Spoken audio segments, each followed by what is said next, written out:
Cheer, cheer. Guess who's back? Breezo the Great, your #1 blogger. Back in full effect. The martyr has returned. I was away for a little short hiatus. I took, had to get things in proper perspective, but I'm here. That's all that counts. And you know, when I'm blogging, something really, really is going down within the battle rap industry. Case in point, UW, high stakes. I was there. We're going to get into all of the battles. We're going to talk about some things. Technically speaking, I'm still in the matrix, trying to make sense of it all. But one thing I can say, that this event was definitely a success. Arsenal stepped his game up a whole lot from previous UW battles, you know, as far as lighting, audio, etc., etc. They put together a really, really solid performance as far as crowd control, video, lighting. Those things was really, really something nice to see. Wow, guys, this night was a crazy night. You know, before we get into that main event, we're gonna go through all of the battles, you know, as they went on the card. First battle of the night, I'm gonna get straight to it. Daylight versus B Magic. Now I'm gonna tell you guys something. This was probably one of the most unorthodox, slept on battles of the night. Reason being is because Daylight is in a whole fucking different class of his own. Seriously speaking. This guy, I just see this guy in a whole different playing field now, man. You know, his battle against B Magic was something I definitely didn't expect. Matter of fact, every time you expect anything from Daylight, or whenever you watch him, for those of you who are fans of his, you always know that he's going to pull off something captivating or weird. Everything that he's done in the battle rap industry, he kind of topped tonight. And what made the battle so special with him and B Magic was the fact that Daylight set up his intro. It was just kind of amazing to the point where he kept it up all 3 rounds, and he turned that battle from a battle into like an entertainment show. He controlled the battle the whole night, first of all, you know, and not taking nothing away from B Magic. B Magic was hitting on all cylinders tonight, regular, typical B Magic. But this is the B Magic that we know, ball for ball king, punchline king. Daylight just took a whole entirely different angle, and it almost made you feel as if, you know, it's almost like as if he brought you and the battle rap culture into his world for 25 minutes. And taking nothing away from B Magic, like I said again, but Daylight had performance, Daylight had bars, Daylight had schemes, Daylight had everything. And his first round set the tone. He went first, came out looking like Morpheus from the Matrix, did a couple of crazy things, red pill, blue pill, set the tone, man. He really, really set the tone. Had some bars in there. He definitely had people leaning in, you know, basically on what he was going to say and what he was going to do next. B Magic came on, you know, after Daylight finished his show, and he did what B Magic does, you know, had some bar flips. You know, lyrically, I would probably say Magic, you know, but Daylight set the tone, guys. He really, really set the tone for something special. It was almost as if I was kind of waiting for B Magic to be finished. You know what I'm saying? Like, I don't know how long, you know, a person could listen to, you know what I'm saying, those type of punchlines over and over again, no matter how hot they are. You know, it was just a show. I was just really, really trapped in and brought in by the show. Second round, same thing with Daylight. Daylight performing. You know, did something real nice. Brought out a fake Lux. Rapped to a fake Lux. it was crazy. Like, oh man, the crowd was going nuts, man. The crowd was going nuts. You know, B Magic had a really, really good second. You know what I'm saying? Daylight's third round, same old, came out. You know, just did his thing, man. Just did his thing. Like, really, really controlled the crowd. Like, this battle between those two was about crowd control. You know what I'm saying? And this battle will definitely help Daylight's career as far as shooting up and getting the exposure that he needs as being, you know, a top tier rapper. I'm telling you, this battle, people will watch this battle over and over again for the entertainment factor. B Magic, on the other hand, definitely didn't lose any ground. Definitely did his thing. Great battle. Some people say 2-1 Daylight. Some people say 2-1 B Magic. I'm gonna be honest with you. With most of Daylight battles, I can't even score it. You know what I'm saying? It's one of them battles that leaves you wondering inside your head, just scratching your head like question marks all over the place. Like, who won? Does it matter who won? That's how good of a battle it was. But if I had to choose anybody, I'm choosing Daylight because he entertained me for 3 rounds. You know what I'm saying? Not taking nothing away from B Magic, but it's all about preference and what you like. That word preference, remember it. We're going to be talking a lot about preference tonight. Daylight 2-1. Second battle of the night was Hitman Holla and Red, Jersey native. Hitman went first. Now, for those of you who know Hitman has these wonderful, amazing, crazy first rounds. Probably he has the best first rounds in battle rap history. You know what I'm saying? He's very, very consistent with his first rounds. There was nothing different today. Hitman put on a show. He exuberated his skills, his performance. You know, he was in top-notch form. You know, he started off a little slow, but then he picked up. You know, and you know how it is when he got a little show his brother there. You know what I'm saying? They did a little tag team remix shit. You know what I'm saying? Which was really, really cool. Hitman had a flawless first, damn near. Red came on. You know what I'm saying? And Red looked hungry from the beginning. You know what I'm saying? Red did his thing, man. He did his thing.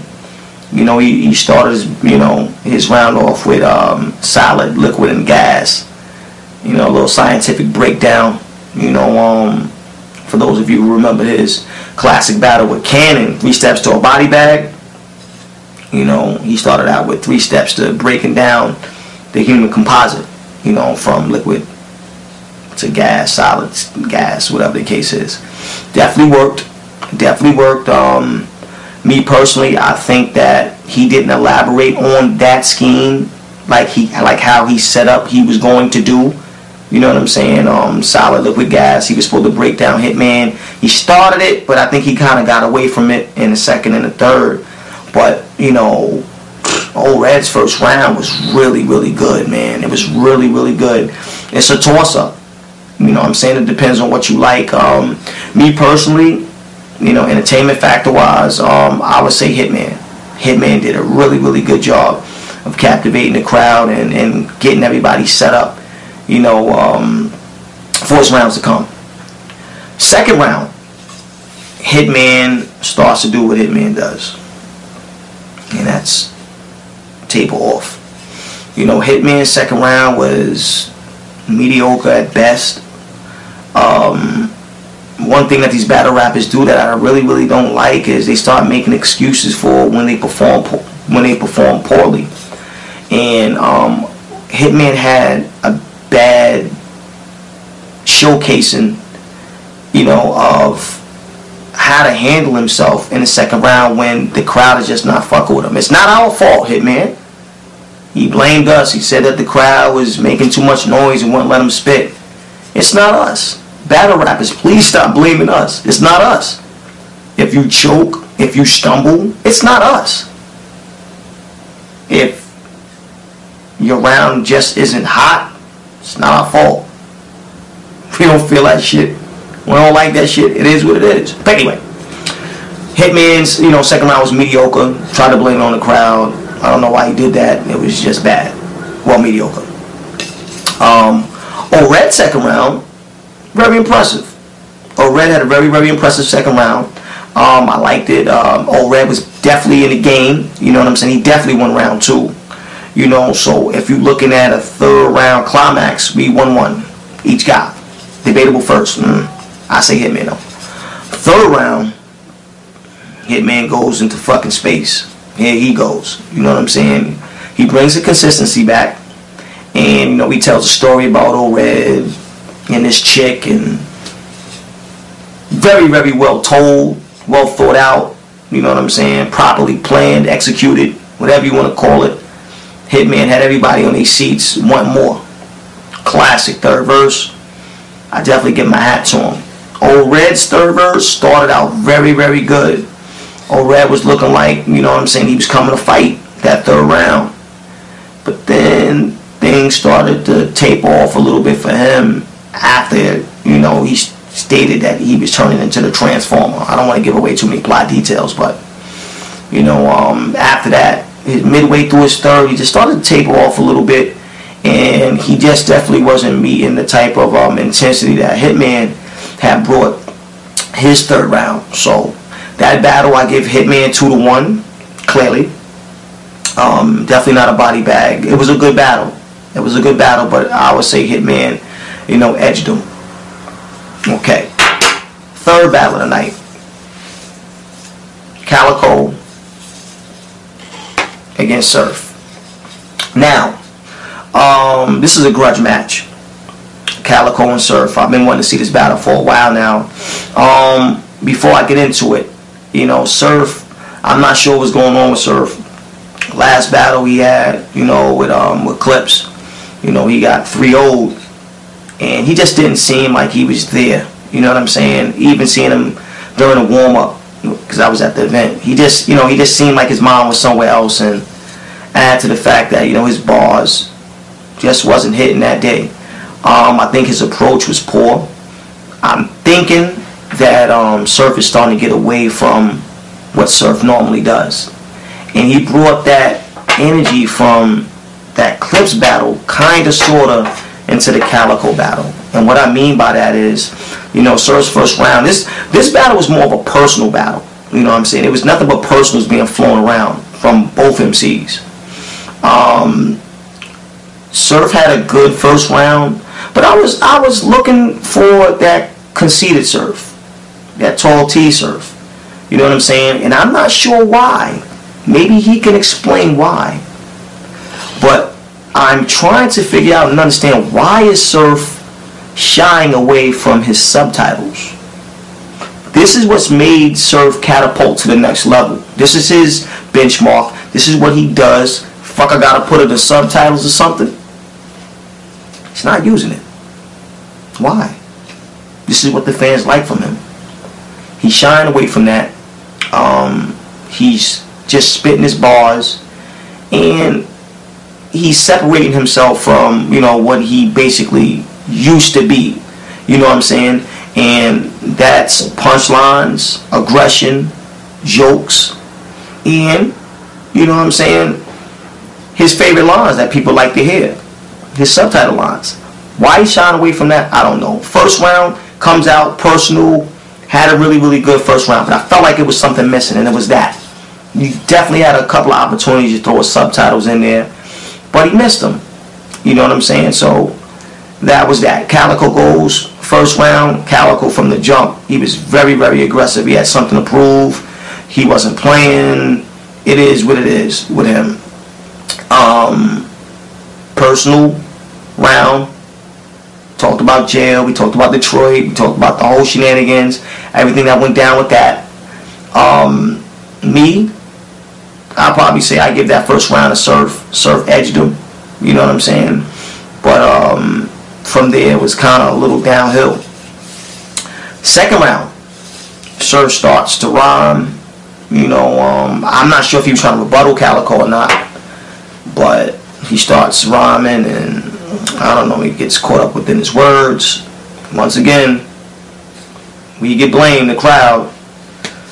You know, so Surf wouldn't spit until everybody got quiet. Fine, alright, okay. Everybody be quiet so Surf can spit. You know, which is rightfully so. Surf's second round was good. It definitely had its moments, but it wasn't better than his first round. Calico's second round, it seemed like Calico turned it up a notch. And he had a really good second round. So I'm going to give that round to Calico because of the Surf hiccup in the beginning and Calico's consistency. Third round, you know, Surf comes out swinging. Surf, he's swinging. Doing his thing. Definitely had his lines. You know, he's speaking on Calico's, you know, situation with snitching and things of that nature. The crowd was fucking with it. And all of a sudden, he just stops. Short. Not again, Surf. You did that to us before the Clutch battle. Why are you stopping short for? We want to hear more. What happened, Surf? I don't know. Looks like the battle rappers have to go back to the preparation stage and prepare better. Third round, Calico goes. Everybody's disappointed at Surf. You know. Stop short. Calico's going in beast mode. He's going crazy. And what I mean by crazy, I don't mean lyrical crazy. I mean crazy like screaming, shouting, jumping up in everybody in Surf's camp's face, all of that. Rhyming. Bars, mediocre. Aggression, next level. And, you know, he's just taking his battle by its horns. You know what I'm saying? Calico won the third round, clearly. But I don't really think that it was more on a skill set, more on a lyrical level. I just think it was just because he wanted it more. He was more assertive, more aggressive. And, you know, Surf had the little hiccup in, you know, the short second round. You know, so Calico catapulted himself to victory for that battle. Now, for the main event. Let me say this before I get into this battle. Preference. What one may prefer, the other might not prefer. Meaning, Lux is a type of rapper that, you know, he really appeals to the older generation. You know, the older crowd who understand, you know, those high level intensity lyrics. You know, those over the head bars, those lyrical, you know, jumbled sentences he puts together and things of that nature. Lux is the type of guy that actually makes you want to listen to him over and over again, or maybe even look up what he's saying, you know, if you don't understand it, which sets him apart from a lot of rappers. Holla the Dawn is more of our generation's favorite rapper, and them battling is a little weird because you have two different crowds who are looking for two different things, which makes this battle very, very unorthodox. You have Holla supporters, you have Lux supporters, and nobody in the middle, which is bad. Nobody in the middle, which is just basically like, alright, whoever has the better performance, I'm choosing. You know, either you're on this side or you're on this side. Case in point. So, first of all, it took about an hour for Lux to get on the goddamn stage. Okay? And when Lux finally comes, he sets the tone with, looks like he had the Black Panther Party with him. He had picket fences of, you know, Holla, please stay off the drugs. Pictures of Holla, you know, I am battle rap. All these, you know, signs and stuff like that. He had two guys with him, you know what I'm saying, with shotguns and shades. More of an 80s retro feel, like Black Power. The whole Black Power thing was in effect. Black leather pants, black leather jacket, Kango, smooth. Black Power movement. And it was cool to see. It was cool to see, you know, that conscious rap. You know, he decided that ain't the type of angle that he decided, you know, to bring forth. Holla, on the other hand, Holla was not playing with Lux. Holla was ready to rhyme. You know what I'm saying? He, from the jump, he's like, let's go, flip the coin. Let's go. And a lot of people was happy to see that. You know what I'm saying? Finally getting this battle over with. You know, and up and running. First round, flip the coin. Lux had to go first. So Lux is spitting. And I must say, Lux's flow is different from how he approached Calico. He approached Calico more on the preaching tip. This time around, he's more somewhat like that Midwest Miles type of flow. You know what I'm saying? Which is a breath of fresh air for some. And Lux is doing Lux, man. He's just breaking Hollow down, and you know he's doing his thing lyrically. You know, one thing I can say about the URL crowd from before and Summer Madness 2 is that they were a lot more quiet, so you got a chance to hear his bars. This time around, every time he said something, you know what I'm saying, niggas was going crazy, and he kept on having to stop in between, which worried me, because I felt like, you know what, this is how he kind of stumbled and choked last time, because he wasn't used to that pressure of stopping and going, and memorizing your shit. You know what I'm saying? But this particular time, he was fine. He was able to pick up where he left off every time. He was stopped in between lyrics. Lux spitting his shit, doing his thing, lyrically, going crazy. Nothing that you wouldn't expect from Lux. Okay, his first round, they timed him. Since Lux took so long to come out, Arsenal told them that they only had 4-minute rounds. This is what we came to see. This is what we paid to see. Lux versus Holla. But you only want to give us a 4-minute round? Not a cool look, Arsenal. But I do understand, because Arsenal was running on time. The whole UW was running on time. They was running out of time. Whatever. Holla goes. Holla comes out the gate swinging. Rebuttals. Rebuttals all over the place. Stabbing Lux. Hitting him. And, you know, the crowd was fucking with Hollow hard, man. The crowd was fucking with Hollow hard. Hollow had some hard bars. He had some hard bars, and he definitely was doing his thing. You know, Lux did his thing his first round. Hollow did the thing his first round.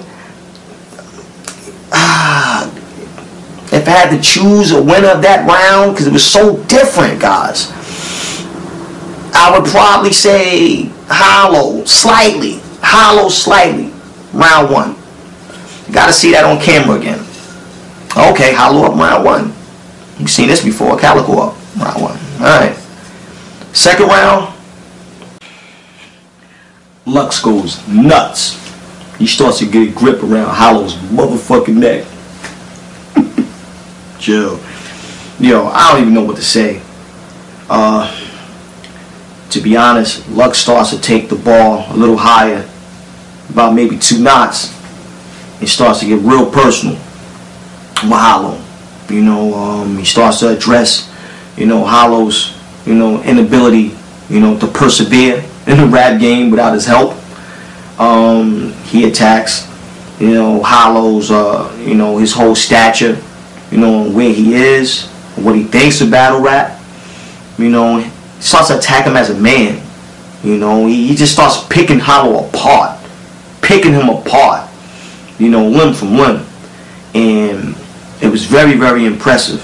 You know, he took his lyrical ability and took the whole personal, you know, brigade and intertwined them and put it together and put out something really, really special. Put out a real, real nice product. Lux's second round was really, really amazing.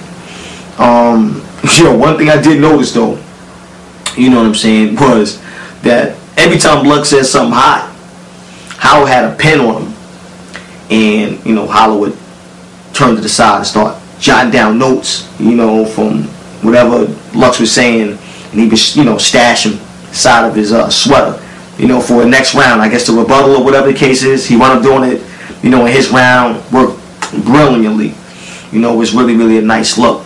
Also, one thing, you know, I don't know if I really addressed, you know, with you guys, I want to tell you is that for those of you who wasn't really a fan of Lux's flow against Calico, you know, that whole preacher sermon thing, you know, this time around you might be, you know, a little, you know, a little happier, you know what I'm saying? Because he kind of did change it. He kind of changed his flow. It kind of reminds me more of a Midwest Miles, old school. Like he was flowing like Miles in a way, like between Miles and Calico. You know, it's just not that whole full preacher sermon flow that he was, you know, throwing down, you know, on you last time. You know, it's a little different. You know, it's a little bit more savvy. You know, he still got his, you know, you want to get this work shit in there. You know, so it was definitely it's definitely something to look forward to. Oh man, this second round, like I said, was really, really crazy. You know, really, really hot. You know, we got a dog fight on our hands. Hollow second round. You know, he comes with his rebuttals. You know, a Hollow dude, bang, bang, he's all over the place. Yeah, he's hitting Lux with some shit. And what I noticed about Hollow, you know what I'm saying, was, you know, after he broke out, you know, that little notepad that I was telling you about, and he spit some lyrics from the notepad in his rebuttals, you know, Hollow seemed like he was taking shots, personal shots at Lux too, but it was more in a comedic sense, you know what I'm saying? It was more like in a joking manner. Now, not saying that it wasn't hot. I'm just basically saying that, you know, for some, you know, who were listening to real hard bars, I'm talking about bars that was hitting, you know, and that being met with, you know what I'm saying, more of a low-key, you know, personal bar hits, more in a comedic sense. For some, you know, preference is that preference, what you like. You know, for some people that's good enough. For others, it's like, yo, this dude is rapping about this, you're rapping about this. You know, apples and oranges. Hollow had a really, really good second round, nevertheless. He came with his A game. I would probably say, you know, he started to falter a little bit towards the end. He had some filler in there. I definitely give that second round to Lux. You know what I'm saying? Because Lux started coming to age in that second round. Alright, third round comes. Here we go again. Lux takes it up another level. You know what I'm saying? He starts to get more personal with Hollow. Third round. Now, Lux is going ham. He's talking about, you know, Hollow, you know, as a role model. You know what I'm saying? He's talking about Hollow, you know, as an entrepreneur. He's talking about all of the doors that he opened up for battle rap. He's talking about Hollow's mom as a crack baby is crazy. Like Lux kind of reminded me, you know, of the Calico third round, where he got real personal with Calico and told Calico about his pops or whatever the case is. It kind of reminded me of that. You know, Lux is clicking from all angles. He's hitting Hollow with some shit from multiple angles, you know. And I really, really feel like quite a few of those things hit home with Hollow. You know, Lux definitely was not playing with him. And that third round is very, very impressive. Very impressive from Lux. He did a very, very good job. You know, he came in, he did basically, it looked like what he wanted to do. That whole Black Panther thing, and, you know, uplifting and all that other stuff. The dudes with the shotguns and the glasses and the peace sign. You know, for those people who are really into that, positive approach, you know, that's right up your alley. Third round, you know, for Hollow. Hollow comes, you know, he does his thing, you know, spits his shit. Rebuttals, you know, he gets a little personal also, you know, but Hollow's personal was like a little different. It was more, you know, oh yeah, you Black Panthers, you know, I bet you be on the corner selling CDs 2 for $5, Lux. You know, if you're lucky, if you can swindle them guys, you can get them 3 for $5. You know, like more, you know, in a comedic sense like that. Hollow had some bars in his third. You know, what I noticed, Hollow's third round was more cultivated based on Lux's third round against Calico when he battled Calico at Summer Madness 2. What I mean by that is, when Lux is basically talking about Calico's father was a lost nigga, whatever the case is, you know, Hollow basically was speaking on, well, how do you know his father was a lost nigga? How do you know his father wasn't trying to get a job? How do you know his father wasn't trying to be a better father, a better husband? how do you know his father wasn't trying to do the right thing? Basically, he was basically saying. And, you know, the crowd was rocking with that to a degree. One thing that he did that, you know, I really didn't care for was, you know, while he was ending this round, he wanted to bring it out Calico's father, like at the end of one of his round, at the end of his sentence. Calico's father comes out and he's like, oh, say that shit to his face now that you were saying in your third against him. So, you know, Calico's dad is up there, he's all hyped up or whatever, he's staring Lux down, and Lux is looking at him like, okay, like, what do you want me to do? You want me to say exactly what I said to him from the third round with Cali? Okay, you want me to fight him? Like, what do you want me to do? It was just awkward, you know. I don't know, I just wasn't professional. Holla took the approach of, you know, nobody want to hear that preaching shit. We out here in the streets, you know, and it's a preference thing, guys. It's definitely, you know, a preference thing. You know, Holla definitely made it known that Lux knew nothing about incarceration, being in jail, so he shouldn't speak on things that he wasn't familiar with. You know, so with that being said, you know, Lux had a really good third round. Lux had a really good third round. Both of them had really good thirds. And, you know, for those of you who say 2-1 Holla, you know, you got people that'll say 2-1 Lux.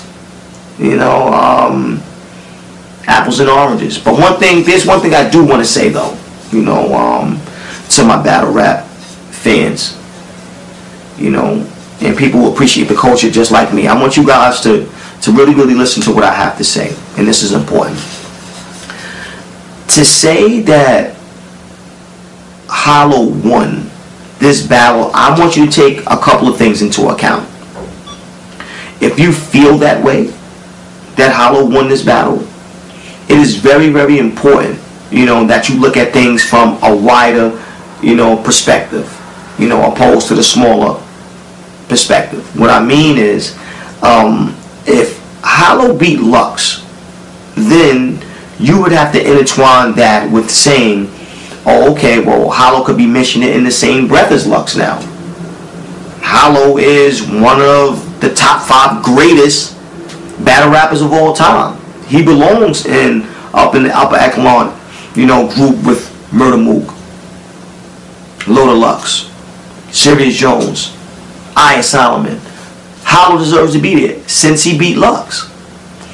If you went to this battle and you saw that battle, or for those of you who will see that battle in the weeks to come or whatever the case is, if you can't see yourself saying that about this battle, then your battle rapper didn't really win. The point of saying a person won is really to captivate, to elevate. You know, if Lux lost to Holla, or if Holla beat Lux, then that should put Holla several notches higher and closer, you know, to the rap gods. It should. What I saw tonight was Holla did very well. Holla didn't get his ass embarrassed, but he didn't do enough to change his place in battle rap history. That's what I'm trying to basically say. He is still on the same plateau that I saw Holla on before this battle.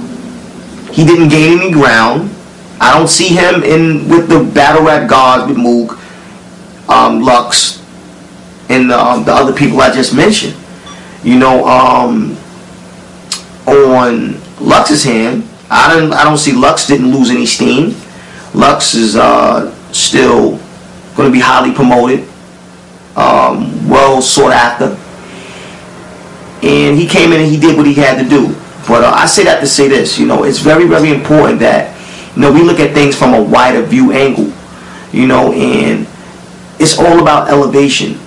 If your battle rapper didn't elevate to the next level, if he's not getting $40,000 each battle now, if he's not getting, you know, this mass press, then he didn't win. It's just a way to look at things.